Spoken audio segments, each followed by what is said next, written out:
Salam sejahtera Malaysia, terima kasih kerana menonton video-video dalam channel ini. Sebelum kita mula, jangan lupa untuk tekan tombol subscribe, share, like dan komen. Let's go! Salam sejahtera, berita seterusnya bertajuk Muhyiddin beri kata putus jawatan dalam bersatu, PN lepas pendakwaan. Berita penuh. Bekas Perdana Menteri Tan Sri Muhyiddin Yassin akan memutuskan sama ada melepaskan jawatan beliau sebagai Presiden Bersatu dan Pengurusi Perikatan Nasional PN selepas pendakwaan di mahkamah. Tunggulah, saya belum didakwa. Nanti kita akan buat keputusan dan kita akan umumkan, katanya kepada pemberita di luar Ibu Pejabat Suruhanjaya Pencegahan Rasuah Malaysia SPRM selepas memberi keterangan lebih 8 jam. Terdahulu, beliau tiba di Ibu Pejabat SPRM pada 11.15 pagi tadi untuk dirakam percakapan bagi melengkapkan proses siasatan akhir berhubung projek program Jana Ekonomi Pemerkasaan, kontraktor Bumi Putera Berwibawa Jana Wibawa dan isu berkaitan. Muhyiddin kemudian ditahan pada 1 tengah hari dan dibebaskan pada 8.20 malam tadi. Ahli Parlimen Pagau itu dijangka didakwa di Mahkamah Kuala Lumpur esok dan bakal berdepan pertuduhan di bawah Akta SPRM 2009 serta Seksyen 4-1B Akta Pencegahan Pengubahan Wang Haram, Pencegahan Pembiayaan Keganasan dan Hasil daripada Aktiviti Haram 2001. Sebelum ini, bekas Ketua Penerangan Bersatu Datuk Wan Saiful Wan Jan melepaskan jawatan selepas didakwa meminta dan menerima rasuah berjumlah RM6.9 juta membabitkan projek Jana Wibawa bernilai RM232 juta pada tahun lepas. Bagaimanapun, beliau mengaku tidak bersalah. Muhyiddin juga berkata beliau bakal berdepan 7 pertuduhan berkaitan projek Jana Wibawa dan rayuan pembatalan cukai oleh ahli perniagaan Tan Sri Syahid Mokhtar Al-Bukhari. Beliau akan hadir ke Mahkamah Kuala Lumpur esok dan Mahkamah Shah Alam pada Isnin untuk menjawab kesemua pertuduhan terhadap dirinya. Saya menegaskan bahawa saya tidak bersalah dan saya akan jawab segala pertuduhan terhadap saya di mahkamah, katanya. Ditanya proses rakaman keterangan yang mengambil masa kira-kira 9 jam, Muhyiddin berkata ia memakan masa yang lama kerana pegawai SPRM menjalankan tugas dengan teliti serta berhemah, tidak kasar dan saling menghormati selain melihat satu persatu rekod tersebut.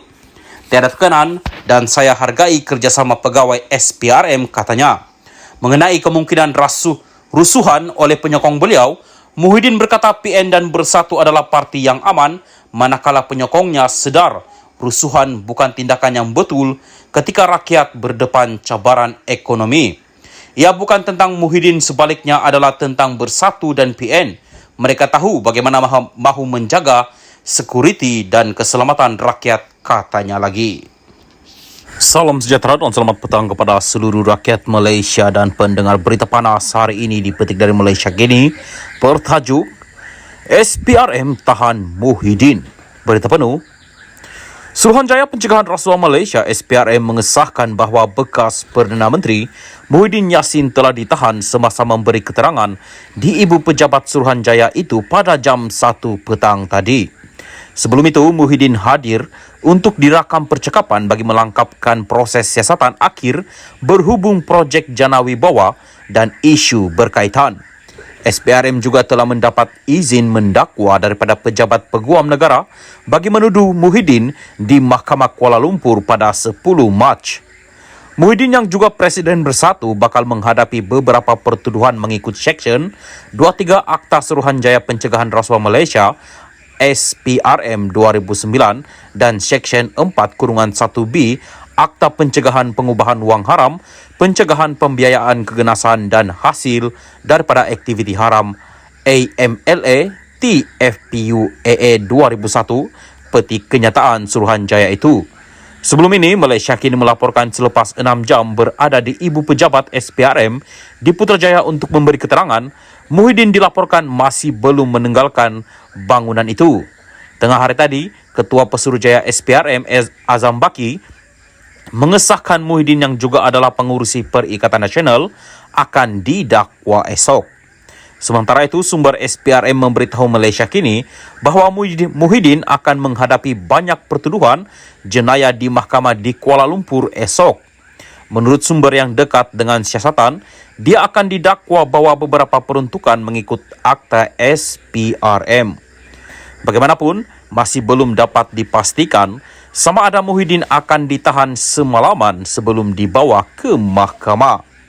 Terdahulu, Muhyiddin tiba di Ibu Pejabat SPRM kira-kira jam 11.15 pagi tadi. Muhyiddin yang juga pengurusi Perikatan Nasional PN tiba dengan menaiki sebuah kereta jenis Toyota Velfire berwarna hitam diiringi 3 buah kereta lain sebelum dikerumuni penyokong dan pemberita. Muhyiddin yang turun berjumpa penyokong turut disambut dengan takbir dan slogan hidup-hidup beberapa kali dan berselawat sebelum diiring penyokong untuk masuk ke Ibu Pejabat SPRM. Hadir sama memberi sokongan kepada Muhyiddin ialah Timbalan Presiden Bersatu Ahmad Faisal Azumu, Timbalan Presiden PAS Tuan Ibrahim Tuan Man, Mohamid Azmin Ali dan Hamzah Zainuddin. Terdahulu Muhyiddin tiba di SPRM dipercayai berkaitan siasatan Badan Anti Rasuah itu berhubung program Jana Wibawa. Muhyiddin akan menghadapi beberapa pertuduhan jenayah di mahkamah esok, menurut sumber SPRM yang memberitahu Malaysia Kini. Sejak pertengahan bulan lepas, beberapa pemimpin Bersatu telah dihadapkan ke mahkamah. Pada 21 Februari, Ketua Penerangan Bersatu ketika itu Wan Saiful Wanjan berdepan 2 pertuduhan meminta dan menerima rasuah RM6.9 juta pada 2022. Beberapa pertuduhan juga dikenakan terhadap Timbalan Ketua Bersatu Segambut Adam Radlan Adam Muhammad. Menurut SPRM, pertuduhan-pertuduhan itu berkaitan skim Jana Wibawa, inisiatif yang mempercepat penyampaian projek bagi merangsang pemulihan ekonomi selepas COVID-19. Turut didakwa Teo Weng Cheng yang menjalankan perniagaan di kawasan Pago, kebetulan kubu kuat Muhyiddin.